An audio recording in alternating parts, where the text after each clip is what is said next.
We did.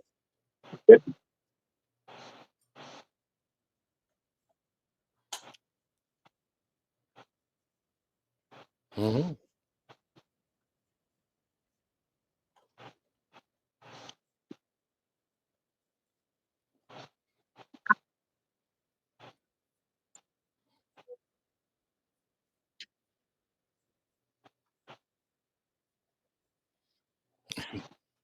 That's for sure.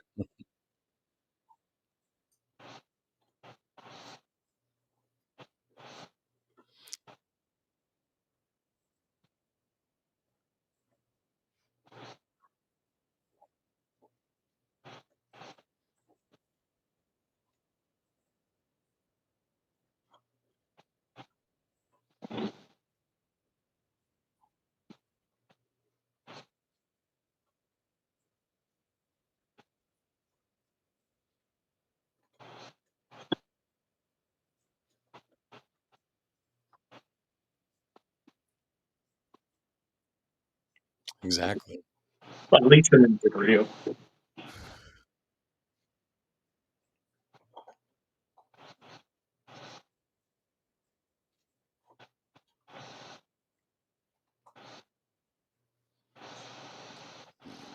I don't. We can. I do have some images and slides from where we were. Let me.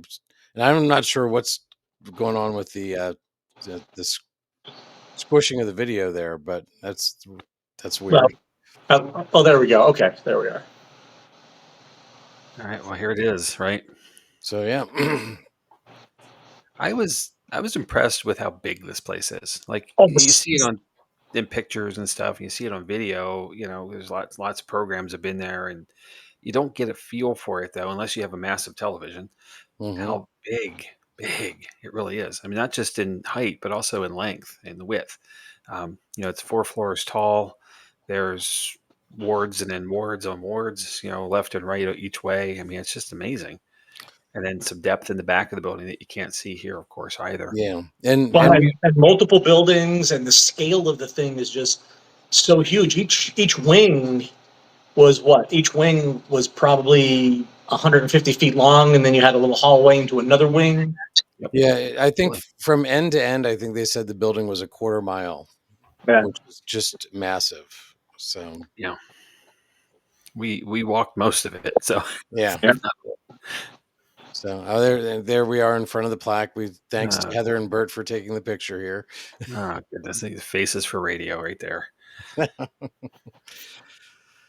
Yeah, and some of the building in the middle of the building in the common spaces, it's amazing how pretty it still is. Because it's been well maintained, well upkept, and restored for that matter.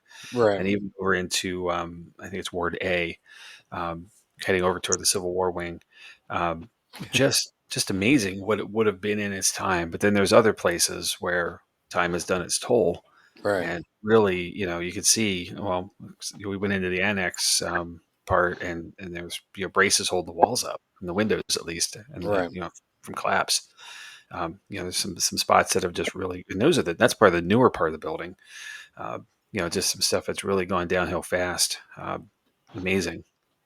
And the conditions that people would have been there in toward the end as well. It's only been 30 years of shuttered time. Hmm. Yeah, but the Yeah. time of sitting idle, the time sitting idle. If you remember what Crescent looked like, Crescent closed down in the '90s as well, and that looked like desolation photography when you were in there too. Okay, that's fair. All right. Let's see. We'll jump over to the next slide. Just what I was also amazed by was how wide open some areas were. Right. Yeah.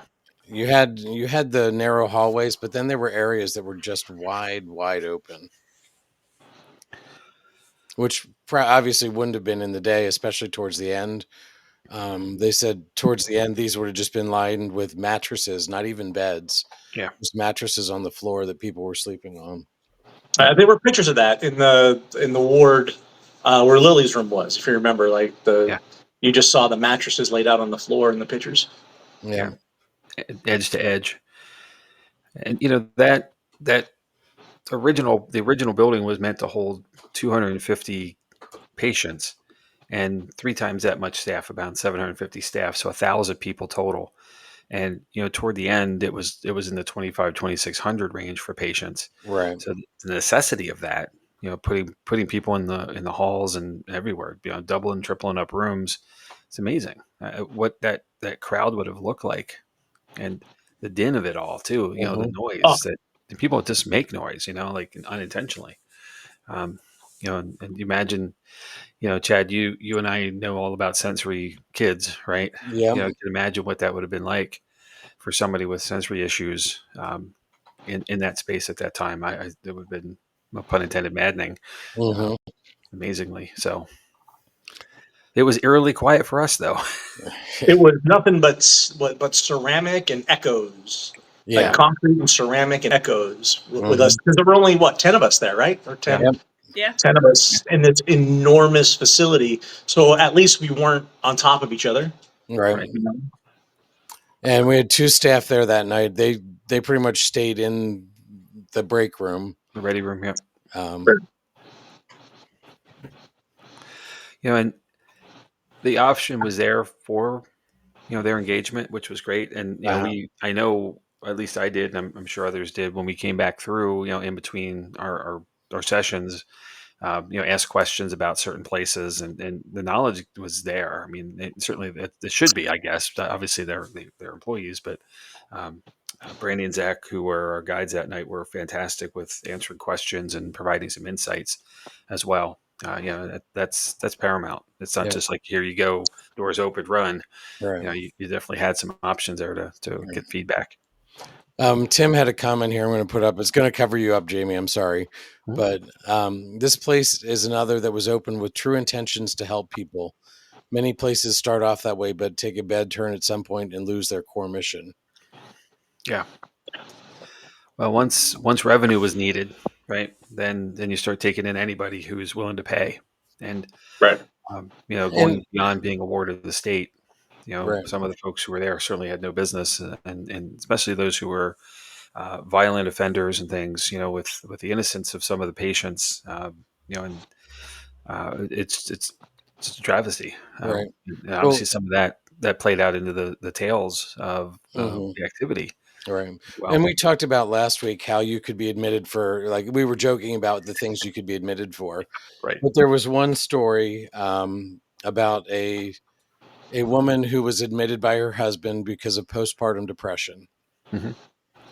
And she got in, and they, was being, observed. She was in the observation ward, and she was like, I don't know what you're talking about. I've never had a baby, so I don't have postpartum depression.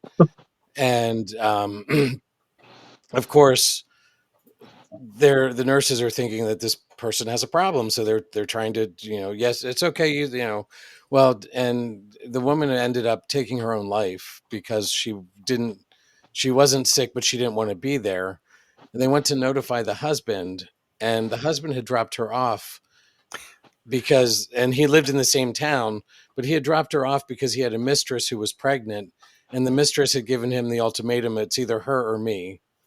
And so he dropped her off at Trans-Allegheny, went and got married the next day, and when they went to notify him, he was already remarried. Yeah. So And the interesting part of this, and this is, I don't know where this is elsewhere, but certainly for West Virginia, once you've been assigned into a mental facility, if you are married, the marriage is null and void. yeah, it's annulled. Yeah, And that was the point of her being admitted, was to right. get out of that marriage so we could move on. And I think, if I remember that story correctly, he went that morning and dropped her off, and then in the afternoon he was married again. Yeah, yeah. And So then she committed suicide that night. So so amazing. And how many times do you think that happened? Just, and I mentioned it in our episode last week, but yeah, the dumping off of people because of the burden they were on, that whatever that dynamic was in their household. yeah, You're just tired of you want to go somewhere else, so you lose your wife that way, or maybe yeah, wives lost their husbands too that way. I don't know. I mean, yeah. I would hope it's equal, but Mm. and how many times were your kids just being kids, and you decided this is enough? Yeah. It's amazing to me. So I don't know if you saw Todd and Carmela said they're jumping on to say hello. They've had a long day. Hope we had a great investigation. Hey guys, good to see you. So I'm going to make a change here, Jamie, so we don't keep covering up your face. I don't. Nobody needs to see me. It's okay. That's a lie. So, Thank you. I appreciate it. so this, So as the sun went down, we got ready. Had our team meeting, had our team dinner. Yep. You know, took over the small burger joint. We sure did. Yeah, Weston is a very small town.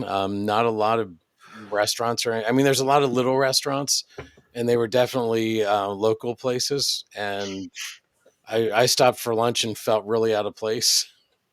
But I stopped for lunch and got a "You aren't from around here," but that was up in however you pronounce that that Buchanan, or it's spelled Buchanan, but it's definitely not pronounced that way. Right. Yeah. Well, that's around here when you say Lancaster versus Lancaster, you know someone's not from around here. yeah, Right. So, Yeah. Well, so they're Bert, yeah.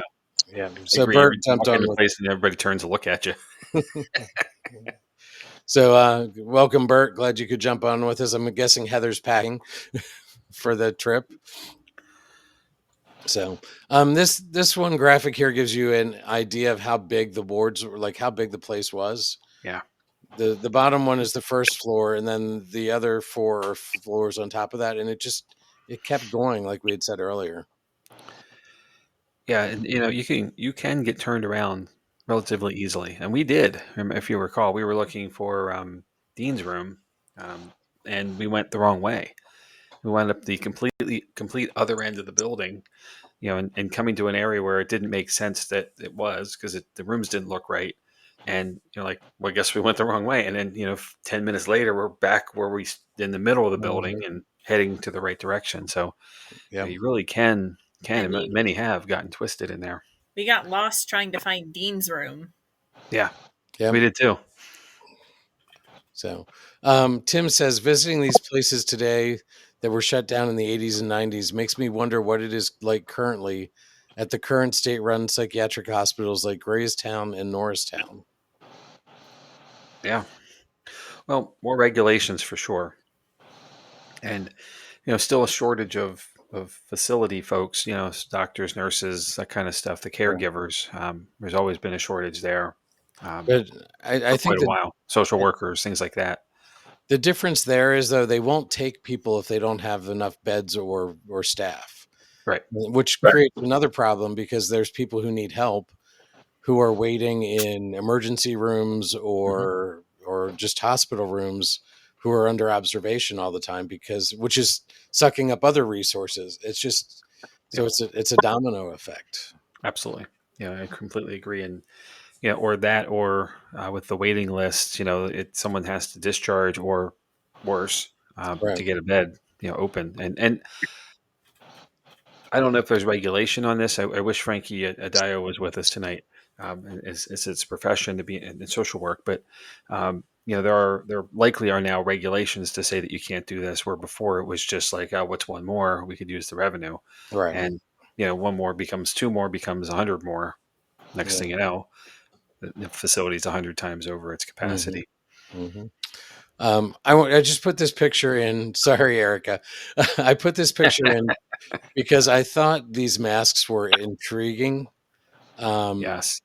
They were obviously it was a 2-sided mask. The outside that you look at you're looking at what the patient thought, how people saw them. But on the inside of the mask had words and art of how they felt they were viewed For themselves. for themselves. So it was really interesting. And there were probably a dozen or so of these masks. Mhm. More than that, there's 4 cabinets, Okay. and probably a dozen in each, if not more.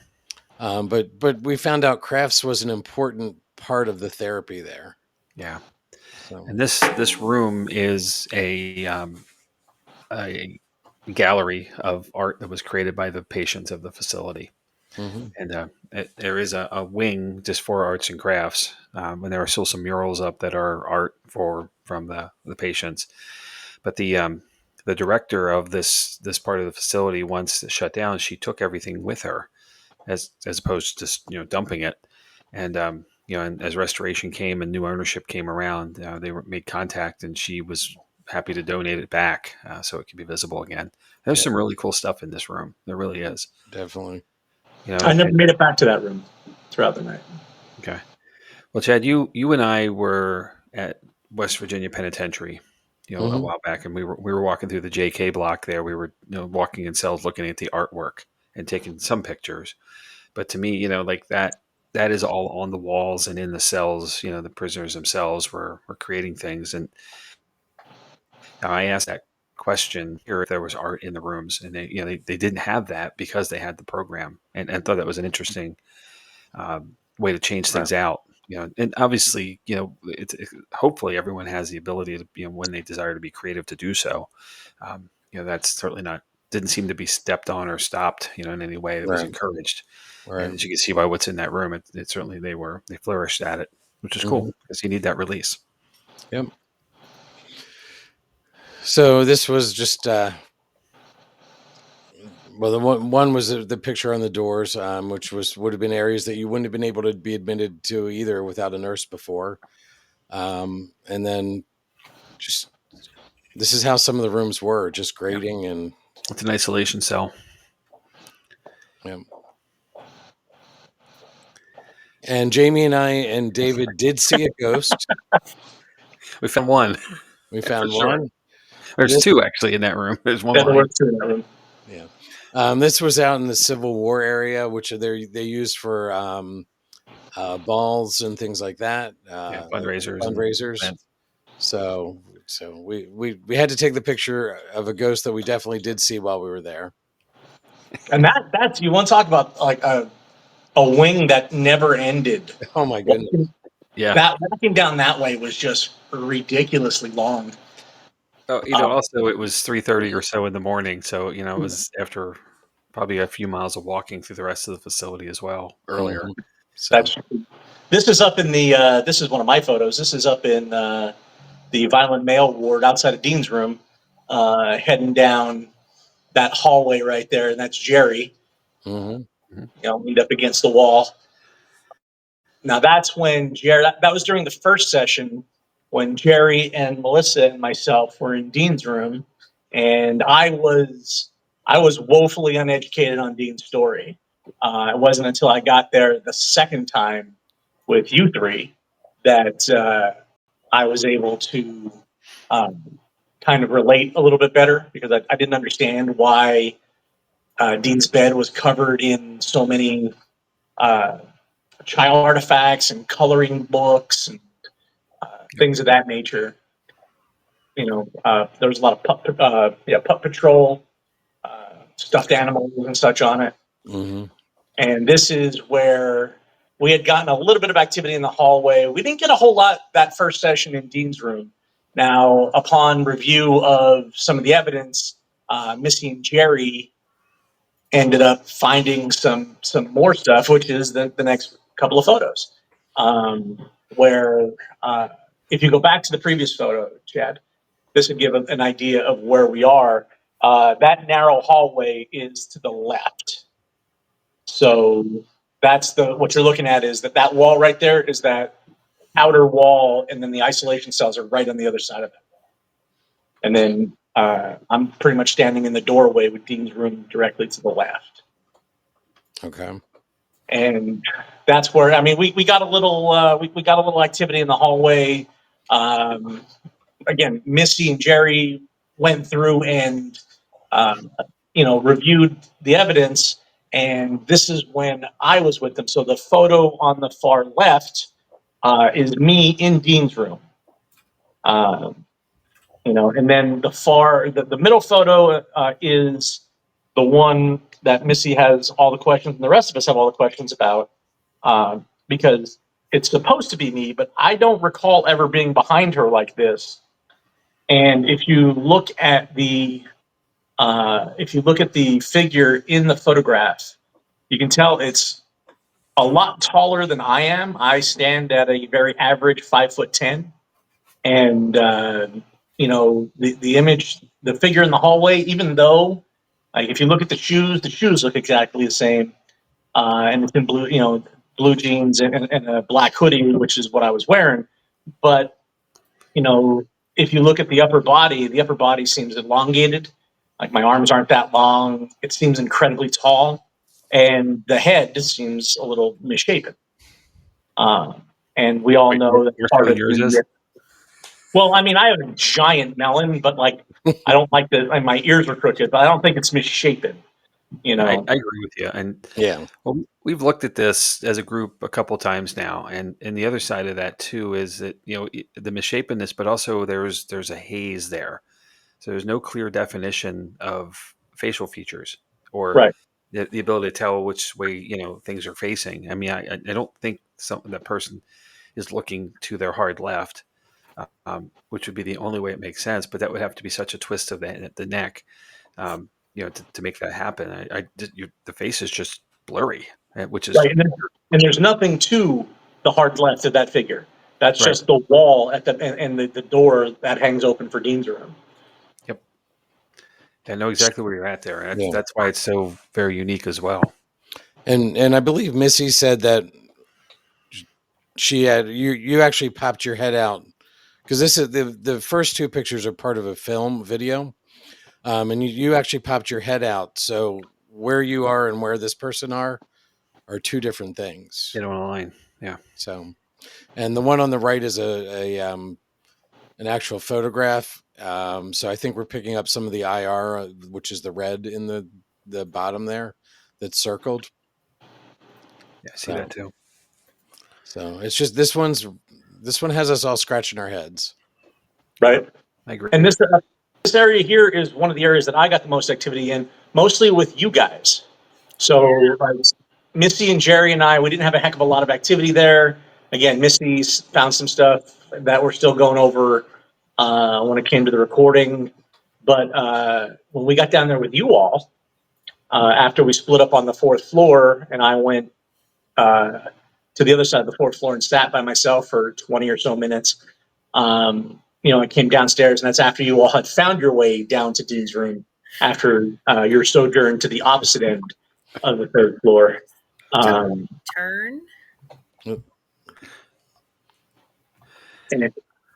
But that became, there was a lot of activity in the hallway. You had what seemed like were power surges when it came to the tripwires. Mm-hmm. Anytime we'd get activity on the tripwire, something would be agitated, but everything would go off all at once. Because we had two tripwires. You had one in the hallway. Right. We had one in the room. And the story on Dean's room, I'm not going to go into details because there seems to be a little discrepancy from what Melissa found in research on autopsies. But it had something to do with three men, one named Dean who ended up passing away, the Big Jim and Dave Mason or something like that. Yeah, Dave Mason. Dave Mason. Yep. And an interesting thing that happened, we were trying to do yes no answers, getting with our flashlights and stuff. Jamie was running an app, I was running an app, and we're getting some relevant things. And then Jamie said, my app just said, hi, this is Jim, or something along those lines. Yeah. And I mean, that is the most relevant thing that I've ever seen come out of an app like that. So I have an AI enhanced voice recorder with a digital readout, and that was what was present on the screen, and we didn't hear that, in the moment. That was not, anything out loud, but it was enough to be captured. So I have not gotten. I'm sorry, guys, I have not gotten to review any of the audio yet. Later this week, so hopefully maybe something more to share with that next week or soon after. Okay, but yeah, definitely relevant to Mhm. at least the story that's been told there. So yeah, that was definitely interesting. The creepiness of the dead bell. Like, it gets me every time. When you're just sitting there and you're asking a question and you're just used to the responses from the flashing lights or the equipment. And then all of a sudden it's just this in the middle of the darkness, it's ding. Yeah, it's a little off-putting. Yeah. Yeah.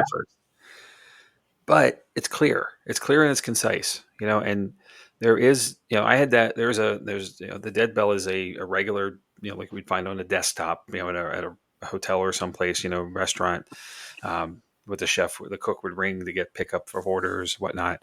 And it has an EMF detector inside of it as well. So it has an adjustment, therefore it's on, and then you can turn it all the way up, which makes it hypersensitive, or you can keep it very low, which makes it minimally sensitive. I had it about a quarter of the way turned up, just not knowing what to expect. So it wasn't all the way where anything could have been picked up on it, and it was very reactive to our questions. So I feel pretty good about it, in the sense that it wasn't just randomness. In the same way that we had tripwire activity in the room as well, which Right. was near to where the bell was placed on the floor. So really cool, and it's quickly becoming one of my favorite devices to use. So, before I go to the last slide, let's just talk about some of the other experiences we had.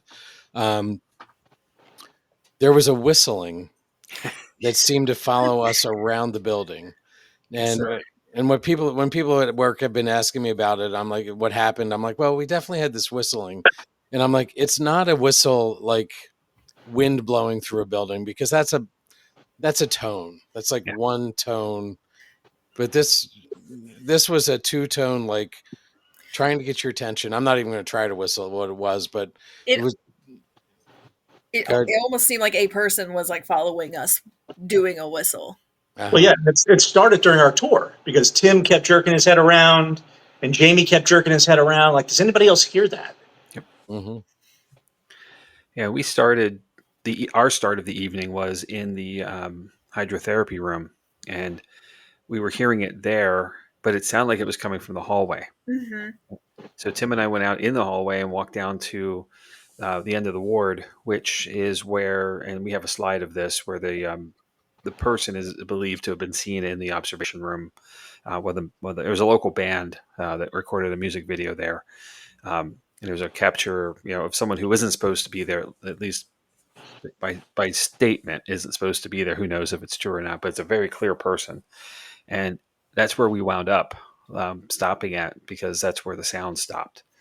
And we hung there for a little while, and then came back through into the surgical wing, walked through that, heard it there, and then it just continued. And Right. if it's on one end of the building, and that end of the building is closest to the road, if you will, and there is physically a bar across the street, within 150 yards or so. So there was definitely music coming from there occasionally. We were in Dean's room, we heard that, because a lot of the windows, believe it or not, a lot of the windows in this facility are open, which Or seems missing. or missing, but Right. many were just physically open.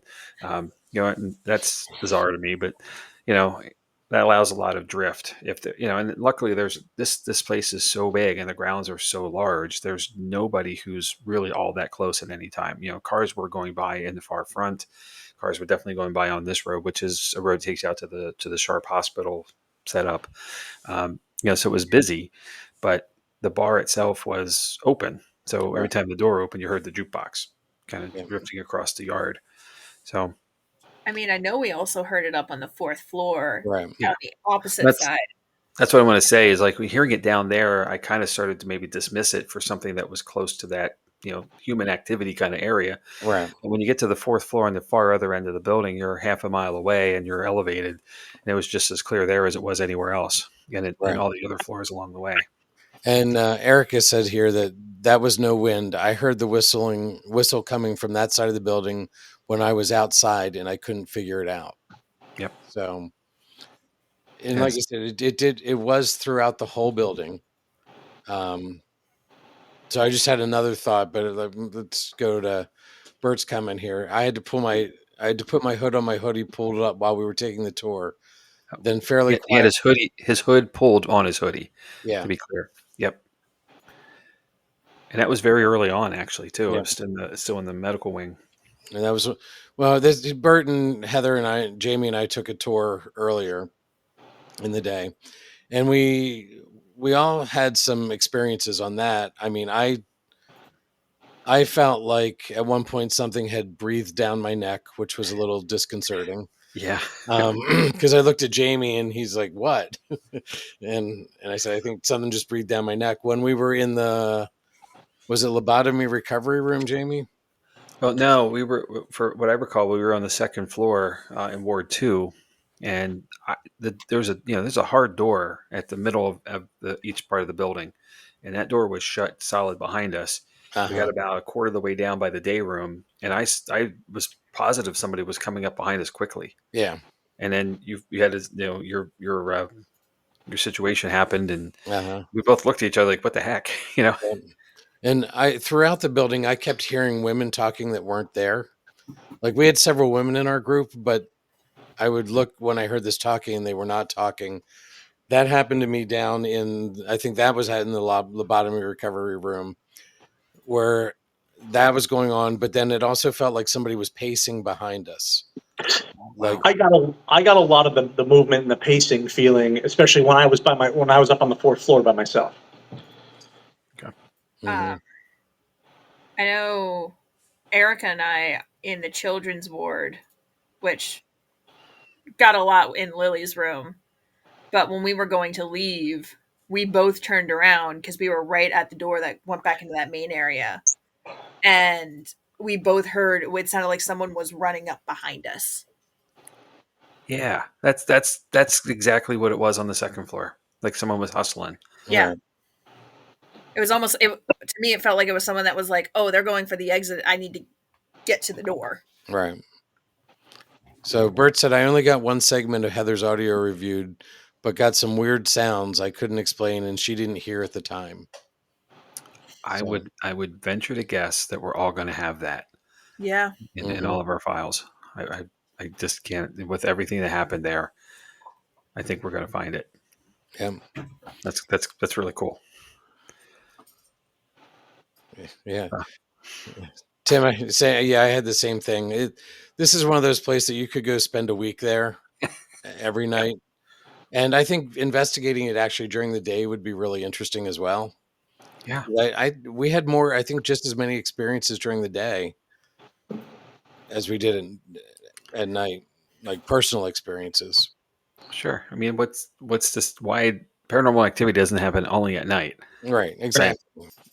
We just have the advantage of IR and other elements, calmness of the space and then the region around it. Hmm. All that stuff is the advantage, but certainly activity happens all day long. Hmm.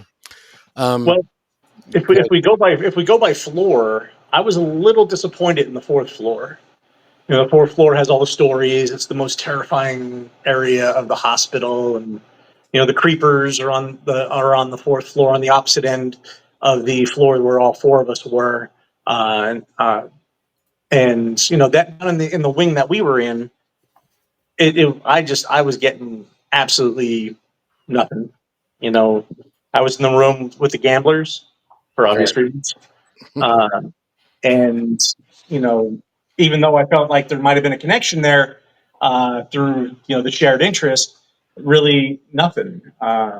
You know, a little flashlight activity, but uh, nothing. And like, I don't recall if you guys got much in the hallway during that session. It was pretty calm. Yeah. The whistle for sure.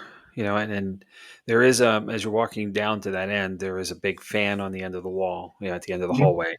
And I heard the whistle and I thought it was coming from there, but really it was the room to the right, which is just a large sized room, like a guest room. Is really where I was coming from. At least I believed it was coming from. So that was the primary thing. We had some tripwire activity, if I'm not mistaken, and Yeah, then we had like it would like run and then it would stop because I was like yeah, halfway with the tripwire and it would stop like right halfway. Um I know there was a door that was open oh yeah, and I did see like shadow figure popping in and out. Right. I remember you talking about that. yeah, and I watching the video of this, guys. I got to tell you, it's one of my favorite things that we've done because we had laser grids on both ends facing away from each other. So the hall was illuminated in dots, and then we had tripwire on the floor. So the purple haze of that, it creates a pretty cool visual. And I'm, you go crazy staring at every dot on a grid, right? Right. Um, but watching the grid as hard as I could, then you see the pop of a tripwire, or one of the wire boxes on the floor, you take your eyes away, and you can't possibly see all this at the same time. So maybe something happened there, but and I walked up to that doorway that in question just to see what it was. And the interesting thing was the door was open, but the room that it belonged to was before the door. So someone was up the hall further if they were standing behind that door coming in, coming in and out. There was a gap in the wall and then the next room. So it wasn't like they were coming out of a room; they were behind it, just standing in the hallway, literally. That's curious as well. Yeah. Do you want to talk about Lily's room, because we had some activity there as well? Yeah. Yeah. Yeah, of course. So Erica and I, we started in Lily's room. Well, first we went into it was like the play area in the children's ward.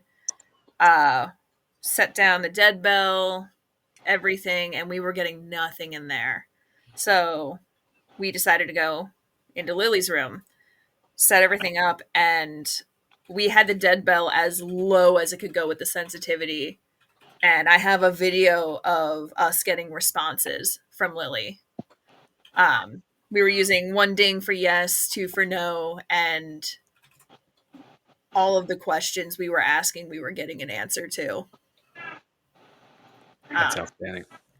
It was interesting. That room probably felt the lightest in the whole building. It was like we were laughing, like it was a very light, joyful feeling in there. And Jamie, we didn't use the dead bell in there, did we? We didn't, and I regret it. I was thinking about it right around the time we were deciding to move on, and I was like, by the time I get this out, get it set up, we'll need to go. Right. Should have had it from the start. Agreed. We had flashlight activity, Right. and that was one of the questions that I asked intentionally. Because there was some, I don't know, I guess concern from folks is that Lily may not really be a 9-year-old girl. So I asked point blank, are you a 9-year-old girl? Yes or no, and the flashlight's a yes. So we got the pop. Now, obviously, anybody can tell that, Right. but you gotta trust something as well at some point. So we did get at least a direct response to that. So according to the staff, Lily is a story that is undocumented, whereas a lot of these stories they have documentation on. The Lily story about her mom being there, having the baby, passing away in childbirth. Right. This is all, there's no documentation for it. So they don't really go into this story that much on any of the tours or anything, which I found interesting because it is one of the biggest stories that you'll find out there about Trans-Allegheny. So, Sure.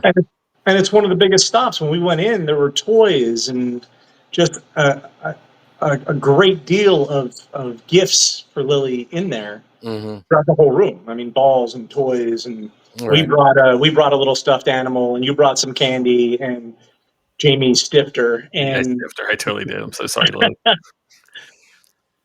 But and she seemed to enjoy it because we set the flashlight up right next to the little stuffed animal that we brought. And right.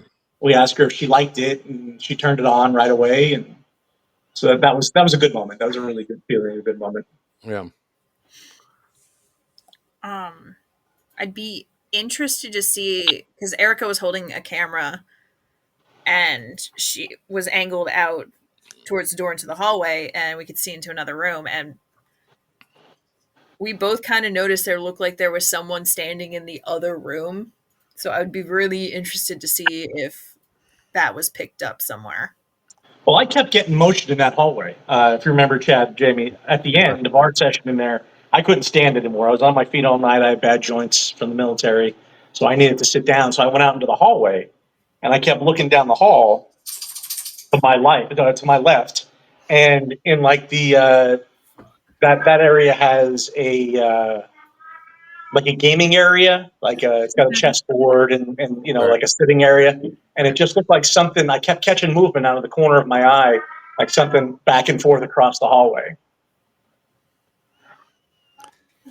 Cool. And there were claims of activity. A little further up the hall there, toward that direction, is Ruth's room, and old Ruth, and who hates men for, and I don't remember the story off the top, but there's a point to it, and very likely she was admitted by someone against her will, as it was of the time. But there is in that about maybe a third of the way up the hallway from where you were sitting is that area. Mm-hmm. So she certainly could have been coming out to check you out, Right, possibly. or And it was to shush you away. that wing down there was very evident. Like there was a definite line of demarcation from where the restoration Yeah. started and where it ended. You know, Right. it wasn't like gradual, like in some areas. It was definitely you walked out of this nice painted hallway, and then bam, you were in again the desolation Yeah. photography. You know, with the paint peeling off the walls as you made it down into the Civil War area down there. Yeah. Yeah, I found it interesting. One of the guys talked about how the restored areas he gets very little activity in, and it's more like there was more activity in it before it was restored. So I don't know. I just found that interesting. Yeah. I share this with Bert's comment here. The whole night I felt like there was someone behind me, but never saw anyone. I haven't reviewed video yet. Well, Bert, you may find something. Mm-hmm. And I kept expecting as I was reviewing, like how, I'm wearing a GoPro on with a chest strap harness thing. So it's, everywhere I walk, it's in front of me. And every time I turn, and I have a red light on my, clip on that's giving me enough light to see and enough to project a little bit ahead of me. Every time I turned, I kept half expecting to see somebody, and Mm-hmm. I'm going to be honest, I was a little disappointed I didn't. There were times when we certainly felt like there were people around us, but just weren't there. Right. It just kept feeling like it was somebody checking us out. Right. Like, we felt when we were when I was with you guys in Dean's room, it almost felt like somebody was doing rounds. Like Yeah. Jim Right. was doing rounds. And then again, when I was up on the fourth floor on the side where I was by myself, I mean, I had the tripwire laid down. I had 2 cat balls, and then my little like backdoor favorite piece of equipment is that hello welcome IR motion detector. Uh-huh.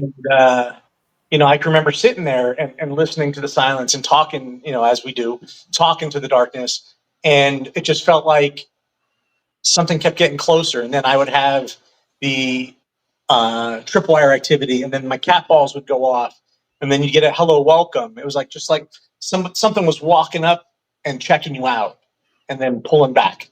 They don't want to interact, but just like walking up, checking you out, and pulling back. And that area that I was in was famous for the creepers and the things that were supposed Right. to be explored. I didn't feel like it was any of that, but it was more of kind of an inquisitive, maybe because there's a lot of there are a lot of groups. I mean, obviously, it operates constantly, Right. and so there's a lot of groups, and I would assume that there's a lot of there's probably a huge range of professionalism when it comes to the groups as they show up there. You know what I mean? Yeah. Some So maybe Well, and more than and others. the other thing is you would have like the nurses who put their heart and soul into this. That would have been their job would be to observe and to like they didn't interact with the patients. They just observed. Because that's what a lot of those like viewing rooms were. Nurses just sat in there and watched what was going on. Sure. Well, So there could be orderlies as well mhm. who really job was to directly interact with the patients. There's a lot of that residualness that certainly could still hold there for the time. And there were we heard stories too though of the like in the unkept ward how there were people who wouldn't last half a shift, and they either walked off or said they weren't going to do it anymore and wanted to be elsewhere. And that's folks who never cared for themselves. So yeah, I'm assuming it would be a pretty rank place to be. With Right. right, with individuals who refused to bathe or didn't clean up after themselves after using the restroom or whatnot. So, or using the restroom on themselves. That is that a restroom at that point? I don't know. Anyway, you get the gist. So there's that idea, but there's got to be places where folks were really happy to be there, especially in the early times when it wasn't overcrowded and it wasn't a menagerie of guests they had to deal with, or patients that you had to deal with, and you're not sure what you're going to get. Right. Well, speaking of the early times, like one of the big feelings that I got there was when we were down in the Civil War wing and we walked into like the big holding area, Mm-hmm. and the 9 posters are there Right. of the original 9 women that were brought there. I believe that was, you know what I'm talking about, right? Yeah. Yep, absolutely. The Yeah, placard in there. Yep. yeah, yeah. I apologize. That's my cat.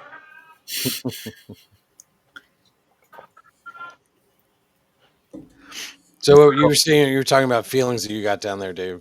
Oh yeah. I'm sorry. Yeah. The cat distracted me. Well, I mean that was just one of the big kind of emotional moments for me, was looking at this and looking and seeing that there were only a couple that were married, and but looking at the the clinical, like the cold clinicalness of what's on those placards, marital condition and or no, it wasn't marital condition, it was social condition. Social condition. Yeah.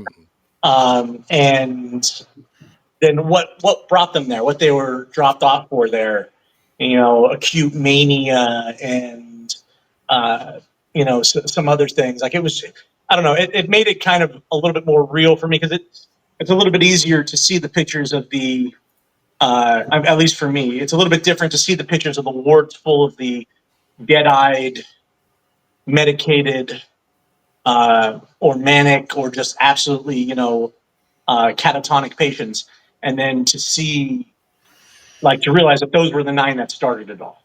That those were the first 9 that were brought there, and it like I said, it was the first emotional moment that I had.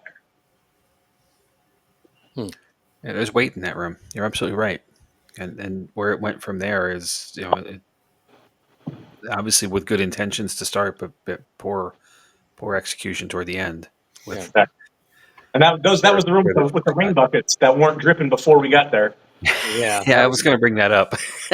So the back of that room, there were 2 buckets and a whole lot of water on the floor, 2 5-gallon buckets. And, we hear nothing as we approach them. And Well, as we and get to them, actually, Dave made a comment about yeah. those buckets aren't doing much good. The water's going all over the floor. Yep.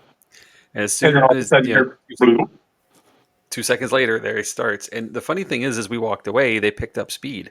The dripping, got faster. I'm really looking forward to getting to the audio on that one, because it's almost comical. Like as soon as you say something, there it is. Mm-hmm. But where is all that water coming from? There's nothing above that ward at that point. That is a single floor level, first floor only, and it wasn't raining. That had So rained all that day, though. I don't recall much rain there. Okay, maybe it's enough. But there's some significant problems with that roof then. Yeah. There in And the other room. it was foggy. I mean, so there was a lot of moisture in the air, but that doesn't what draws the moisture out. So There's just a lot of water in there. yeah. And that's obviously leading to some of the decay of the building as well. The maintenance of this facility has to be incredibly difficult. Just the size of the roof alone, just to replace it would be cost prohibitive. Right. And we explored an area that's not in use. I mean, Yeah. oh my goodness, that was just. I don't even know what to call that space. Yeah. It's like the secret area. I think that's what our guide was calling it.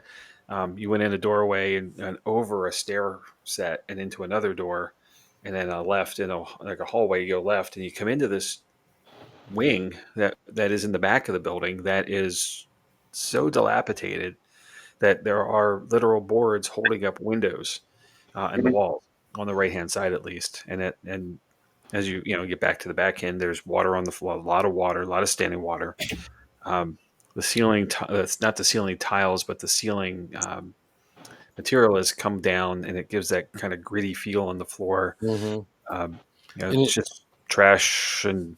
The funny thing is, when you push this stuff off the floor, it revealed a beautiful terrazzo floor, and it was just like, with the brass inlays and everything. It was just like this what it gorgeous was. floor. Right?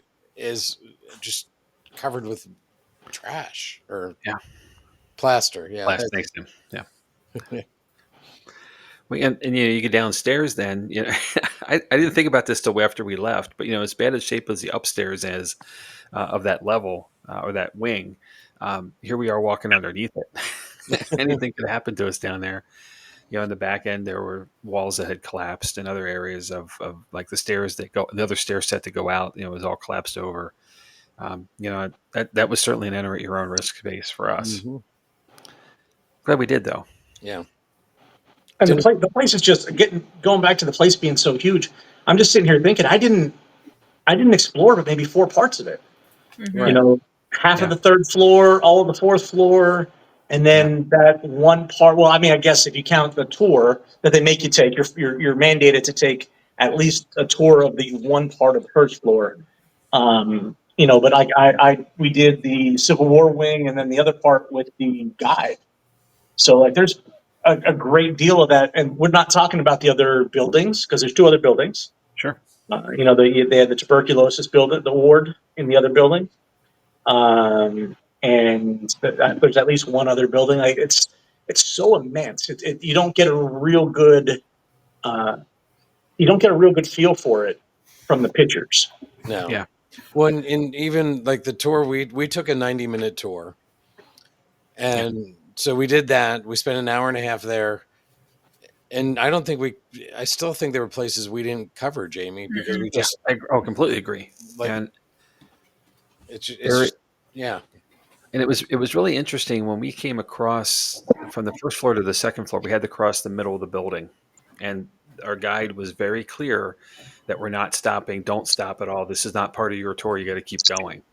And then as I look to the left, at would be the front of the building where the portico is. There's a group over there doing another different tour, like probably a history tour, and there was a group off to the right as well, which would be the doctor's apartments doing another tour.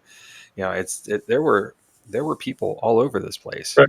Yeah. During our afternoon time there were folks waiting for another tour to start, and there was some leaving as we were coming. I mean, there's always folks. I think they said there's at any given time there's 4 different tours going on. There's the paranormal tour. There's 2 90-minute tours and one 45-minute tour and a 30-minute tour.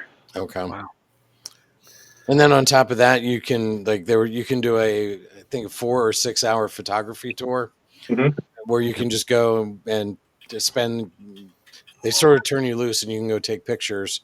There's a VIP tour that's 6 hours on Mondays when everything else is closed, which I would love to do at some point.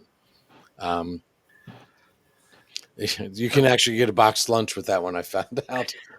So, As long as it comes from Buns, that'd be great. They're not having There's us back. there's an outer buildings overnight investigation as well that covers the medical forensics and geriatric buildings. So the tour, what we did was the main building, but we weren't allowed to go outside to the back and anywhere else for that matter. Like right. you're in. Otherwise, you could step out to have a smoke break, I guess. But for those who do, but you're not going anywhere. You're just going to the outside the door. You're stepping back in. Right. So we saw these other buildings, but David's right. They're elsewhere. So, And that's the tuberculosis building is like the old sanatorium. That's one of the pieces of the history that I found interesting because it would have the people like out on the porches with tuberculosis, and they didn't realize that because they thought that being outside and it drying out, etc. What they didn't realize was that all it was doing was really aerosolizing yeah, the pieces of the lung piece tissue and stuff like that, and the wind was carrying it into town. So they basically inadvertently caused a small epidemic within town of tuberculosis. yeah. So I'm going to cover Jamie up again here because this is a long one. Big one. That's fine with me. Yep. But we'll go ahead and read it, Jamie. My voice is. Since you can't see me, I might as well read it, right? Okay. This is from Heather. When we first got there for the daylight tour, I immediately felt and seen, in finger quotes, a little girl around 8 or 9 years old greeting me as I walked in. She has pigtails and was holding a stuffed horse toy. She followed us. I got the name Emily. Then in the tour, we went to a room, and the guide said it was Emily's room. Inside was a small rocking horse. She had leukemia. I have a rare blood cancer. It made me emotional. I could feel her. That was quite a moment. I recall that vividly. Yeah, it was definitely an emotional moment for Heather, and I just got chills listening to it again. So Well, and Well, you know, I had no idea anything like that happened when you all came down the stairs when I met you after your tour. I could tell she was kind of shook. yeah. Well, and Heather is sensitive, and with that obviously has to heighten the experience to a level that we who I always tell people I'm unsensitive. I'm not insensitive, I have feelings, but I'm unsensitive to the paranormal, and with that I can't even come close to understanding that the deepness of that moment. yeah, but if I remember correctly, you said I'm typically unsensitive, but I just felt something. This place was the strangest thing for me. Yeah, and you're right. Um, normally and you're sensitive as well, and then Kirsten, you have sensitivities. Dave, unsensitive, king of No, unsensitive. not at all. Yeah. Yeah, you and I are in the same boat. But yeah, there were a few places in this place that I felt weird, and like something that I have to say is akin to some sensitivity of some kind.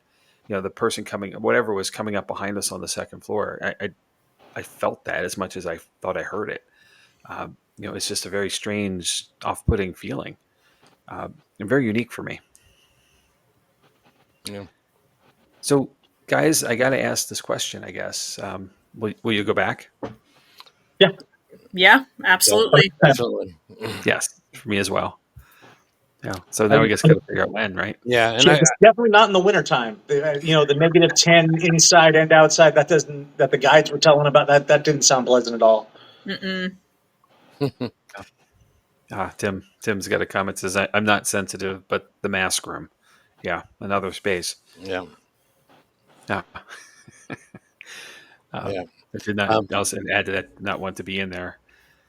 And Bert came back with a on the haunted or not, or going back or not. I'm sorry. Hell yeah. Yeah. That's a very West Virginia comment right there. Thank you, sir.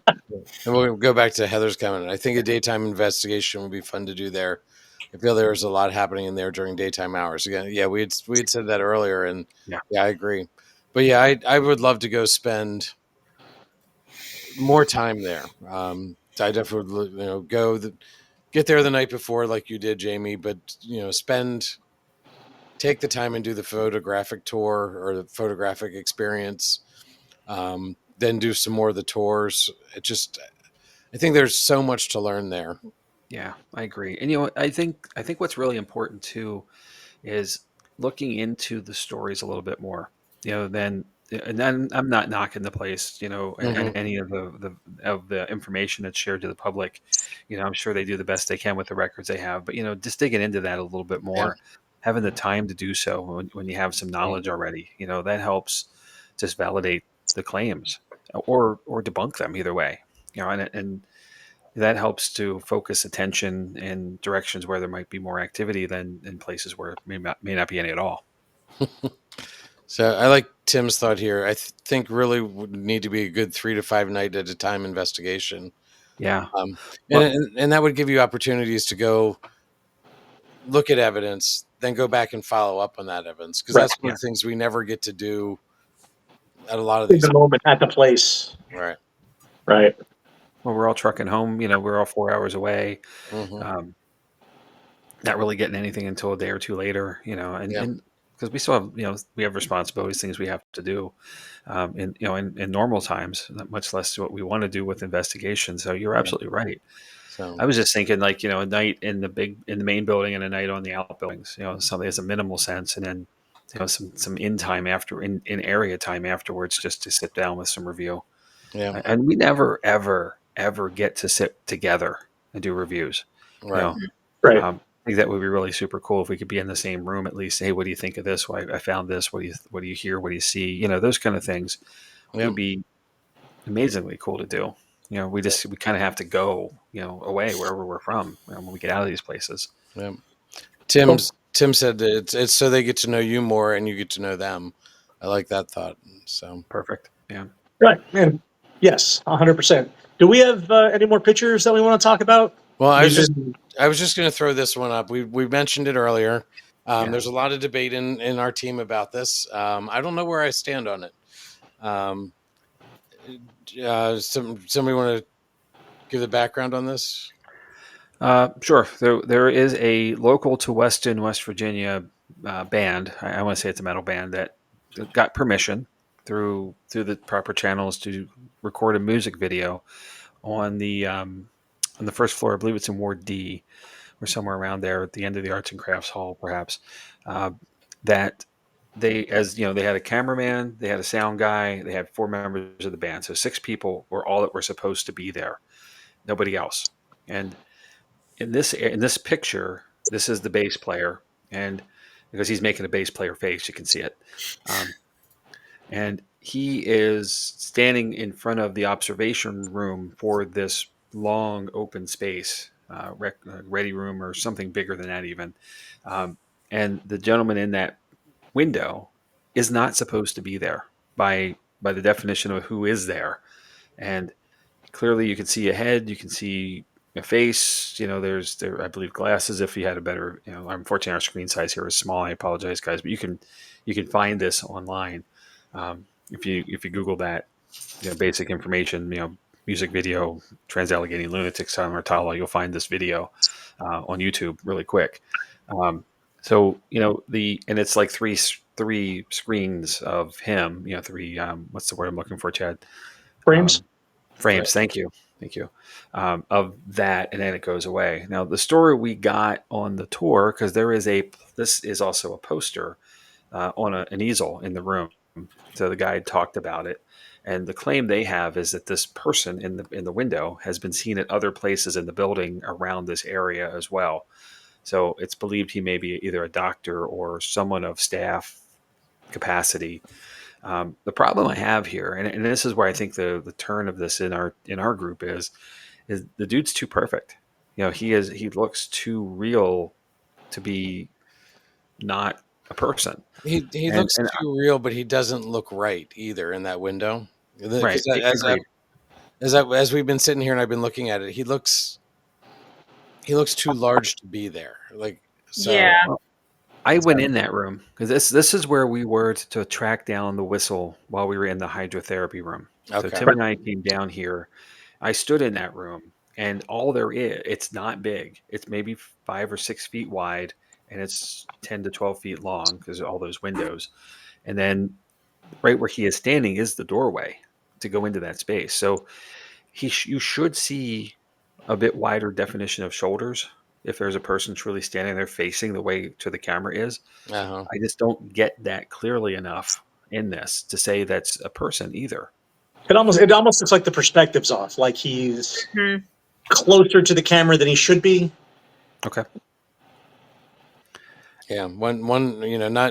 Not throwing out accusations, but one may say it looks photoshopped. So Understood. Yeah. That's a comment we made it with each other. So yeah.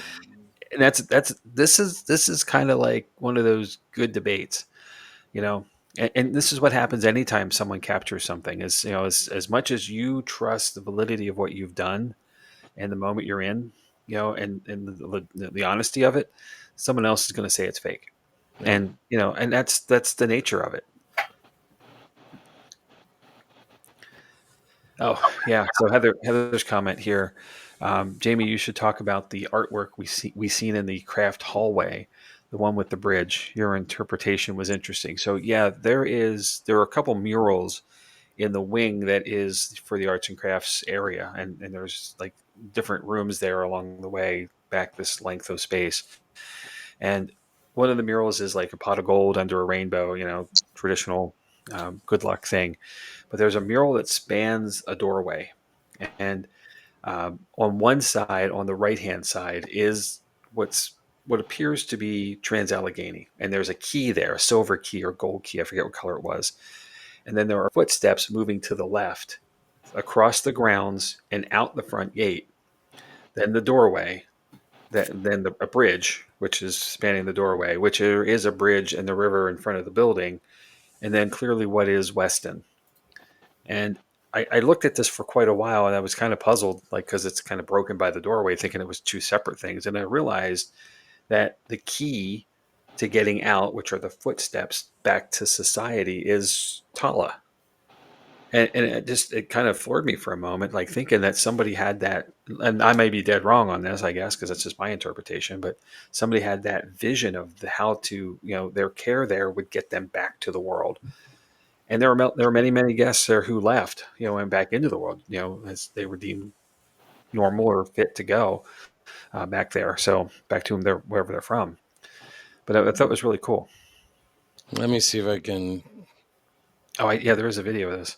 Well, I don't have the video handy, but Bert Okay. just hold on. Let me. What can I do here? Well, while Chad does that, one of There. the things about this place is that right outside the front gate is town. Yeah. It wasn't originally like that because, and what many people think of these places as being is like these lonely places sitting on this hilltop. But this isn't like that. This is like directly out the gate is Weston. Right. So yeah, we should be able to see the picture now that Jamie was talking about, the key and the gate, the bridge. So I unfortunately can't see it. Yeah, I'm getting a black screen as well. oh, you are okay.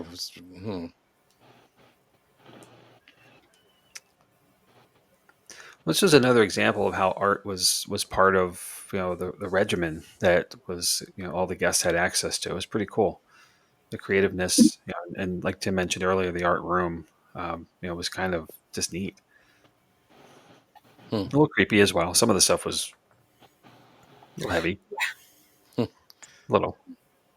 Oh, Bert says they can see it. They saw it. Okay. Oh, good. Well, that's good. I mean, we've actually hit an hour now, a little over an hour. Any final thoughts on this, Jamie? You were like, it could be a short episode tonight. Yeah, go figure. Every time I say that, we're like, we're still going like Thursday.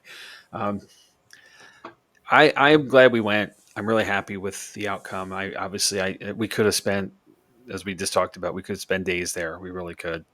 It is an investigator's place. As someone who's serious to go and dig in a little bit, you certainly have the opportunity to. And the size of the place allows for us not to trip over each other, compromise in each other's material. I think that's really cool. I'm glad I went with all you guys. That made it special and fun too. Yeah. Bert thinks it's haunted. So I guess that's the question: haunted or not, right? Or paranormal or not? That's just what we say. What do you guys think? Is haunted, not haunted? Oh, I think it's haunted, definitely. I think yeah. Those are my favorite places to investigate. You guys know how I felt about St. Albans. But there's just so much emotional trauma and scarring in the place to not leave a mark. You know what I mean? Yeah. So all those places, hospitals, especially hospitals and psychiatric facilities, you're bound to find remnants of the past still there. Yep. So yeah, I would definitely go back in a heartbeat. Like I said, I didn't get to explore that much because I wanted to do Dean's Room a second time with you all. Definitely felt something. I'm a believer. I would definitely go back. And I think the good news is we all got home safely. We didn't bring anybody with us this time. Thankfully. Right, Dave? I was thinking about that midway through, when I was coming across 68 and dodging potholes at 80 miles an hour. You're in the fog. In the fog, yeah. That trip home was miserable in the Oh, the fog. silent hill fog, no That less. was a scary trip home. Yeah.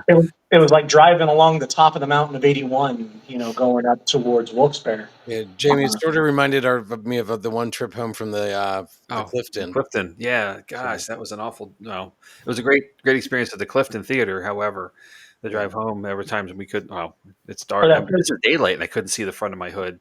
Yeah, that first trip home from Hinsdale. Okay. Yeah, there's a theme here. That night was awful as well. So, yeah. Kirsten, I didn't mean to cut you off. What were your thoughts of the place? It was very interesting. Like, there were areas that made me very uncomfortable, but also I was more interested to find out why I was uncomfortable there. Right. Like Ah, going out of the children's ward and towards the door, that was probably the most uncomfortable I had. Like, but it made me want to stay there longer to find out why. Interesting.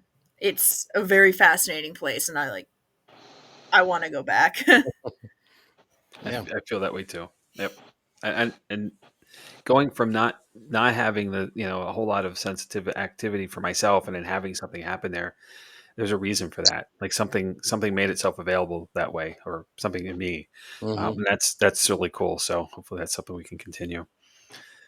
Guys, I'm glad we all did this together. I really am. That was Yeah. so cool. Yeah. It was nice to get it was nice to get activity on an off-site for all of us, because the last couple, when we went back to Hinsdale, Wildwood, that they weren't real.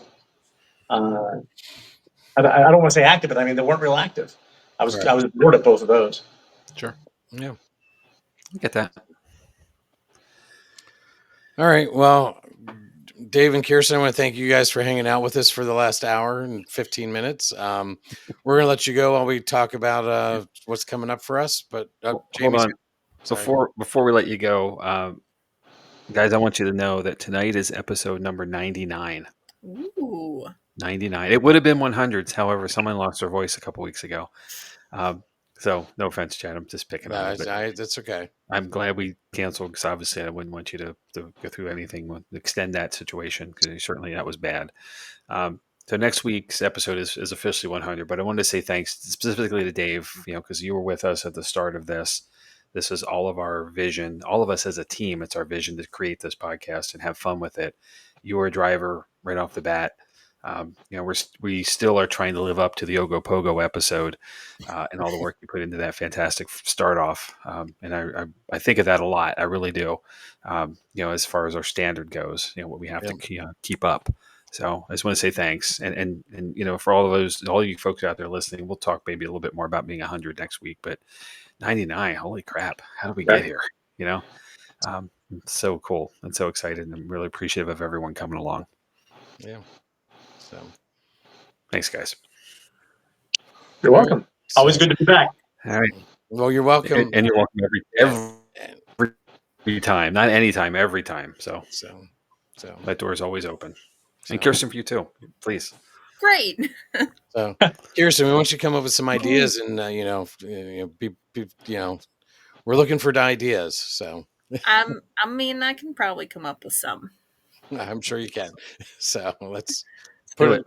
Let us know, and we'll put it on the books. So all right. Oh gosh, did you share this comment from Bert, Chad? Probably not. I'm Okay, behind. I gotta find my mouse where I lost it. Oh, I would investigate with you guys again. Oh, he likes us. He really likes us. Uh-huh. So and when Same buddy, same. Oh, and then there's this.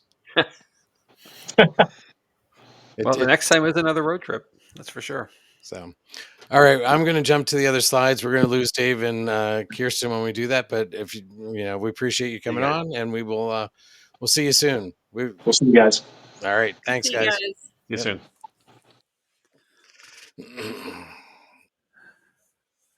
All right, do you want me to take it? Sure, go for it. Cool. I can actually see this font. I had my glasses on this week too. That helped. So upcoming episodes next week, we are going to talk about the Doss House, which is a relatively new location in South Central Pennsylvania. And we're going to have some special guests on, and I do not remember their names, but they are two pretty awesome people. So we're looking forward to next week. And I did confirm that with them today. So at least I know we've got one person. I don't know if we have everybody or not. I'm not going to try the name either. I forget. So I'm terrible. I'm so sorry, guys. Week after, on the 29th, I'm going to talk about the Portland tunnels, aka the Shanghai tunnels. Is another one, but out in Portland, Oregon. I started building that episode today, and actually, the more I dug into it, the more fun I think it's going to be. And then on May 6th, we have special guests, Landon Legend Paranormal, Stacy and Gary Smith, who are the fantastic duo that create that team. In advance of our, we'll talk about this in another slide, but in advance of our Paraunity event with them coming up in mid-May. And then on May 13th, I'm going to talk about the Morris Jumel Mansion in New York City. Quite an active location there. And finally, the episode we didn't get to a couple weeks ago, we're going to get on May 20th to the Dybbuk box. Chad's going to cover that. So a lot of fun stuff coming up here in the next couple weeks. Yep. All right. Speaking of fun stuff coming up, again, we're going to have a bunch of investigations. April 26th coming up, just 2 weeks away. We're going to have our first public of April, and the only public of April, for that matter, at Booby's Brewery in Mount Joy, PA. May 17th, we're going to have that Para-Unity event with Land and Legend Paranormal. And then June 21st, back at the brewery. And also, we're heading out to the road one more time, another road trip. On June 28th, we are going out to Haunted Crescent for their Paracon. So I think we have a slide for that coming up here, right, John? We do, yeah. First, we've got the. We'll talk about this. So Gary and Stacy with Land and Legend, it's always great when we get to investigate with other teams, and because we always learn something, and no matter how long you've been in the field, no matter how much you do, whether you're a weekend warrior or you're an all-in, investigator every night, you can always learn something from someone else. And I think that's the really cool part. And that's the intentionality of the Para-Unity part of this, is so that we can do that, and share some experiences, just to get new, fresh faces and eyes on Booby's Brewery, where we are regularly at. Right. So looking forward to this event. And I know Stacy's a sensitive, but every sensitive is different. Yes. They have their skills are honed differently. And so it's like you said, it's always interesting to get another perspective. So you can't go wrong. Yep. So that will be up in May 17th. Mm-hmm. It's just not far away, believe it or not. It's amazing. Yeah.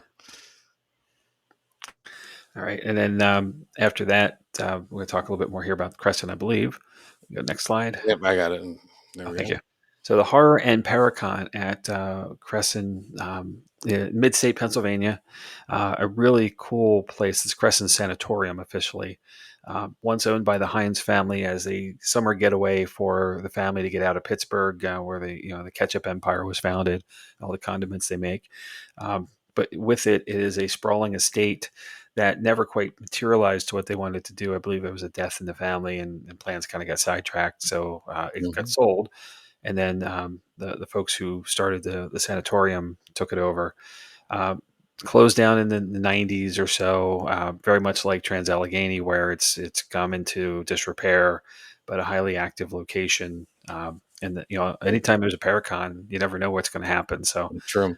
And this one being horror and paranormal Paracon is going to be really interesting. The other difference here is we talked about it last week, where they were going to turn Trans-Allegheny into a prison. They did actually turn Crescent into a prison. Yep. So. And I do believe, if I remember from last week correctly or not, Bert Lynch, one of our contributors and a dear friend of our program, was in corrections at the time and was transporting folks back and forth from there. So he's been on site in its time, which is really cool. Yep. So there's day passes available, for the Paracon. You get to do the Paracon, you get to wander the property as well and poke into all the places. There's a lot of outbuildings and neat things to see. And then there should be over an evening regular investigation available, as well as a separate ticketed item. So take a look at the link there and see what you may want to do. We'll be there. Our team will be there, but Chad and I will be there specifically, and we'll have some of those wonderful Paranormal Lens stickers we keep talking about hand out. So come out and see us. And then what's the last one, Jamie? Yeah, so the usual stuff. So you found us on Facebook and YouTube here today in this live podcast, but we'll be on all the social streaming services tomorrow. The Spotify's, Apple Podcasts, Audible, whatnot. And we do have a link tree that captures all of that stuff together, plus our team Facebook page for JOTT-NYX Paranormal, our home team. So there's a lot of cool stuff, and all the activities we're up to are there. Our website is coming still, but it's getting closer every day. But if you need to reach out to Chad or I anytime in between an episode, you can do so by shooting us an email at paranormallenspodcast@gmail.com. So if you have an idea for an episode, or you have a personal experience you want to share with us, it might make an episode. We're certainly open and willing to do that. We've done it many times before with listener submissions. So, happy to do. We self-produce, so we can move things around on our schedule. All the stuff you saw coming up, we can bump things. Need a little time to investigate a little bit, do some research to make sure we present it correctly. But and if it's your story, you can be a guest with us. We're certainly always open to that. So I mean, many opportunities ahead of us that way. And you can send pictures from their last investigation there, just like Bert did earlier. So, yeah, absolutely. Yeah, the content material is really helpful to set the stage and give the place its justice. Sometimes pictures says 1,000 words is a really true statement. Okay, so I think that's it. It's been a while here, so I think it really is. appreciate everybody hanging on with us. We had a blast at Tala. We really did. I hope that came through in this episode and some of the uniqueness of the facility. I'm in to go back, Chad. I know you are Me too. too. So Yep. let's figure it out. And Alex wants to go too, I'm pretty sure. So Perfect. So, And another team member who couldn't go this time. So yes, let's do it. all right. Now we know where it is. Yeah. And it's what, 4.5, 5 hours. It's not that bad. So it's a reasonable drive. It really is. And if you were Dave Dermody, you were doing 80, so it's probably like a 3-hour drive. So, just hopping over the potholes. But I used Waze to come home, and instead of going up to Morgantown and over 68 over toward Hagerstown, Maryland, I went straight across by the Walmart in town. I went under 78 and kept going. And I thought at some point I'm going to veer north here, but no. I took that road all the way into Virginia, which was forever. And only because it's really truly like a 1-lane road in many places because of the mountains and the switchbacks and all that stuff. And then the fog, which was hood of the car, no further, barely seeing the lines on the edge of the road. It was a little sketchy there for a while. But once the fog broke and I was up in the mountains, it was some of the most beautiful things I've ever seen. And just amazing. And I probably should have pulled over and took some pictures just for how lush it was and how beautiful it was. Made the fog well worth it to put up with. So, well, that's good. So, how the song goes, "Wild and Wonderful West Virginia." That is definitely what it was out there. So, good. I'm glad you had a good experience there. That was neat. Yeah, I'm looking forward to seeing it again. Mm-hmm. So, all right. Well, we should probably wrap this up, Jamie. Yep. So, let's call it a night. Thanks, guys, for coming and hanging out with us. Thanks for sticking in for this really long episode. We'll do a little less next week, I'm sure, but we'll look forward to seeing you then for the DOS House. All right. Sounds good. Good night, everybody. Thank you.